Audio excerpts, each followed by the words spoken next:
Okay, in this video, I'm going to tell you how much you can expect to spend in retirement if your pension pot is worth about £750,000. The thing is, I've seen quite a few of these videos, and the simple way they show you is they throw up a cash flow model, set a growth rate assumption, and there you go. The problem is with these style of videos is it can give an inaccurate picture of how retirement planning works in reality. And that could lead you to having quite unrealistic expectations. And the last thing you want is that reality coming into 2020 vision at the worst possible time. As Nassim Taleb says, we want to invest in preparedness, not prediction. So in this video, I want to give you a much deeper understanding of the realities of retirement planning. And I hope by the end of this, you can have a deeper appreciation of what that pension pot size could give you and what to expect. If you don't know me, my name's George Agan. I'm a chartered financial planner. I've helped thousands of people retire without worry. And the first thing we need to accept is that a Nobel Prize winner, William Sharpe, called retirement planning the nastiest, hardest problem in finance. The reason why is because of all the variables. When planning, there are types of models that professionals use. One is called deterministic. That is a fancy word for saying straight line analysis. And the benefit of this is that it's quite easy to stress test this and give clarity. There is a downside though, because you do have to manage expectations that we have to continually adjust this, because if you do depend on market performance as part of that plan, though your plan might move in a straight line, markets don't. So we have to really iterate it as we go. The next main type of model is called stochastic, or sometimes Monte Carlo simulations. And this is where the model runs a range of scenarios and tells you the probability of achieving your goals. This is mathematically more complex, and I'd argue sometimes not that helpful. I'm not quite sure whether knowing that you're 73.2% likely to have a good retirement is particularly useful or helps inspire confident action today. So what I'm going to do here to make this as in-depth and helpful as possible is I'm going to show you both the lens of two modelers that we use. One is an in-depth modeler called Voyant. That's kind of what professionals use, and it's the one I use on a day-to-day basis. And that's going to create some initial figures. I'm going to do some Monte Carlo of that. And then I'm going to flip it to another one and plan out two hypothetical real-world scenarios. So now you can imagine you are that individual going into a retirement path. And what this model lets me do is model the actual years of return and inflation that you would experience. I've done this by compiling some inflation-adjusted historical data on the markets we have. And then I'm going to use the expenditure target from Model 1 to compare and contrast. And the reason why I want to do this and why I think this is going to be helpful is it's going to be a real rubber hits the road sort of comparison. And I want you to feel the weight of the decisions and the impact on your retirement based on these assumptions as we go through the journey. So there are a ton of variables with retirement planning, and I have to fix some of these so this video is helpful. So the key variables I'm going to be showing you is one, the portfolio, as in the risk level that you chose to invest in retirement. I've gone through the market inflation adjusted returns data, and I'm going to use 100% stocks globally diversified and a globally diversified 60-40 portfolio, as in 60% stocks, 40% bonds, generally considered medium risk, depending on who you speak with, though I don't really like that kind of statement. So you're not only getting the returns from that time, but also the inflation environment that a real retiree would have at that time.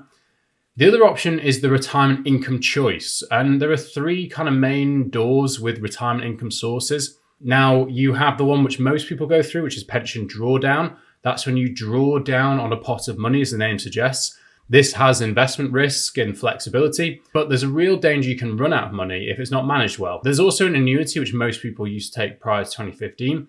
That's where you buy a guaranteed income for life. That's really simple and not hard to work out. The issue with an annuity, though, is there's no flexibility. You might not get as much out of the pot value compared to drawdown if the markets are good. There is a third door, which is a bit of a blend, where you use some of the pot to buy an annuity and keep the rest in drawdown. The benefit of this is that if things don't go the way you planned, you can basically cover your downside, so to speak, because you already have a good degree of security in place. And the third variable I'm looking at is the market journey. So this is the most relevant for drawdown or the hybrid drawdown. And I've chosen two time periods. One is assuming that you retire immediately when the dot-com bubble arrives. I've chosen this specifically because this is one of the more extended pullbacks in the markets we've had in the last few decades. I think it's really important we consider these type of market conditions. I am ultimately a huge believer in the markets. I have an unshakable belief in them. And while that's the case, I believe it's not contradictory to also acknowledge how strong the pullback can be in the market. And I see it as my duty as a financial planner to prepare my clients for what could be the bumps in the road ahead, so that we aren't shocked and feel compelled to panic and act when that happens. In fact, one of my main concerns sometimes with retirement planning, what I see, is that frankly, a lot of the stuff from investors in the last couple of decades, we have had relatively short market drops. So we do need to always keep an eye on the historical perspective here. So that's the first one, which is obviously a negative scenario for investment returns. The other one, I'm going to use a favorable one. And I've just decided to choose the start of 1980. So this was the end of the era of the dreadful returns of the 70s, the Thatcher-Reagan era, and generally the very solid returns of the market in the 90s. And these conditions are going to highlight the impact of the plus side, but also sequence risk on the downside, the order of returns in retirement. For the annuity, I did consider if I was going to look at the historical annuity rates at the time, but I thought, you know what, that's overkill. Let's just do today's annuity rate for comparison. What I've also done is kind of two hypothetical versions of clients, one who's single and one that's married, and they both all so the single person gets one state pension, the married couple obviously have two state pensions. I want to do that so this appeals to the most amount of people watching, so I appreciate that has a big impact on retirement. Now, I'm going to assume that you've got all individuals at 60, you've got charges of 0.5 on their pensions, that they've got full state pensions using the 2025-26 figures, so that's next year, of £11,976 per year, £750,000 pot for the married couple split equally, and just the £750,000 pot for the single person. Okay, so let's go. So here we go with a single person with £750,000. And I'm going to have a look at my first modeler. And I'm going to put in the assumptions that I mentioned. So the nominal rate of return of 6%, inflation at 2.5, the state pension inputted. And all I'm going to do is I'm going to have a look at the retirement spending option. And what this specifically does is it calculates based on the assumptions how much they could spend and have money lasting until the age that the timeline finishes, which is 90 in this example. So straight line 6% return, and it says you can spend £41,973 till 90. Now, for some context, a male would have just over a 25% chance of reaching this age, and it assumes they spend every year after tax until they die. So sounds easy. Maybe that's the conclusion. Maybe that's what a £750,000 pot can do. And here's a bit where it gets interesting. Now let's do a Monte Carlo scenario, which has a look at a range of scenarios. And I'm going to put in market assumptions for movement of a 60-40 portfolio first. So what this is doing is it's running a ton of mathematical scenarios based on that portfolio, the historical ranges. And I've selected 1,000 scenarios to be run here. So it's going to use that 41,973 expenditure path. And as you can see, as it starts to calculate it, we've got a 90% probability of hitting that. And you can probably see there's a real range between the minimum and maximum. So the probability of this happening, of hitting that goal, is really solid, but the range is also quite wide. So now let's do the same for the couple. So two state pensions, £750,000 divided equally, so that's 375 each. Same starting points on the returns and same Monte Carlo scenarios we're going to look at. So as you'd expect, we have a higher amount because of the two state pensions. It says 50,410 because they've got the additional support of two state pensions, not one. Again, going to 90, bear in mind that ONS stats say that there is a 51% chance that one in a couple will hit till 90, so we have to be a bit more careful there. So at the moment, the conclusions I think are pretty straightforward. It says there's a 90% probability of success at that expenditure target. And broadly speaking, we've got 41 grand for the single person with a 750 grand pot. We also have 50,000, give or take, for a couple, assuming they've both got two state pensions. So this is all pretty straightforward so far, isn't it? So let's have a quick look at the annuity rate so we can cover that off. And annuity rates are highly variable. So I'm not going to get into the weeds of that in this video because I've done it in other videos. So I'm just going to choose a single life annuity, which dies with the individual, RPI, which is one of the higher inflation increases available. And the tax-free cash, I'm just going to completely exclude for now so we can get a look at the rate. The rate is 4.28% at time of filming, assuming the person is in good health. If you are considering annuity, by the way, please do get advice specific to you because even things like your postcode can have a big impact on the rate. But based on those annuity rates, what that basically means is that if someone was 60, they could buy £32,100 before tax as a guaranteed inflation increased single life annuity. Assuming the tax bands stay the same, it's about $28,194 net. So the income would be lower at the start, but then it would go up when the state pensions kick in. And if you've got two people, you're going to have a lower tax impact and a higher bump when the two state pensions kick in. Broadly, probably about £40,000 per year in secure income for one person or 52 for a couple. Again, very broadly and very high level. Downside, if you do buy the annuity, is that your income is backloaded instead of being front-loaded. And that doesn't tend to be ideal for a lot of people because they want to enjoy their retirement at the start while they're fit and healthy to do so, not have more money in later retirement where they'd expect their income to typically decline because they're going on less holidays or spending less. So that is all interesting, but it takes quite a cold, mathematical, and maybe unrealistic version of a retirement income pattern. So let's mix it up with make it much more interesting. Let's throw it under the furnace of the dot-com bubble and then have a look at a good market. But just before I do that, have a quick look at this. Just very quickly, to kick off the new year, I'm running a Beat the Budget Retirement Masterclass. It's live on 30th of January. So if you're worried about how recent tax changes could impact your retirement planning, you will need to join the masterclass. We're kind of pulling the curtain back on some strategies which help our clients save thousands in unnecessary taxes. You'll get to discover step-by-step processes from pre-retirement, drawdown, and legacy strategies, and how these new pension inheritance tax rules will affect planning. There's also quite a bit on hidden risks we see with investment planning in 2025, and I'll be joined by our CEO at Flying Colours, Guy Miles, who co-founded Octopus Investments, and he'll be talking about the framework we're using to help our clients retire with confidence. So all you need to do is click on the QR code or the link below to reserve a spot.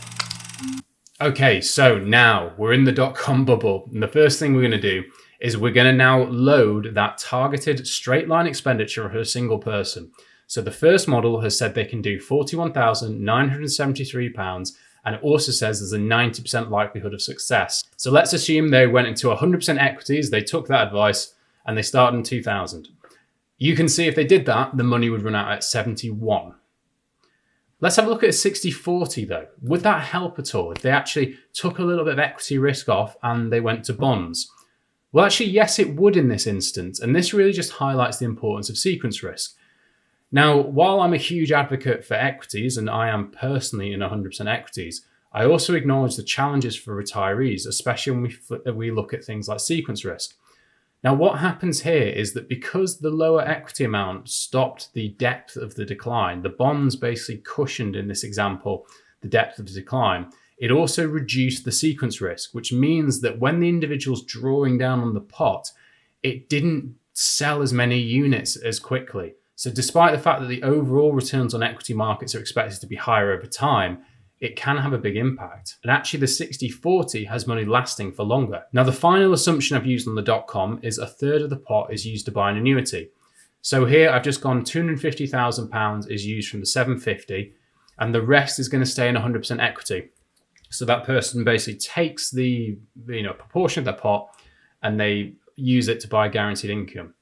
Now, if they try and use that money to ultimately support their income, if their income target is the same, that 41,000 or so, their money is projected to run out at 72. The money still runs out far, far earlier via the hybrid option. So the hybrid option doesn't win here. There is a subtle difference that is important to bear in mind, though, is that while the pot runs out at 72, in the hybrid option, they still have over £20,000 per year because they've got the state pension in payment and also the annuity in payment.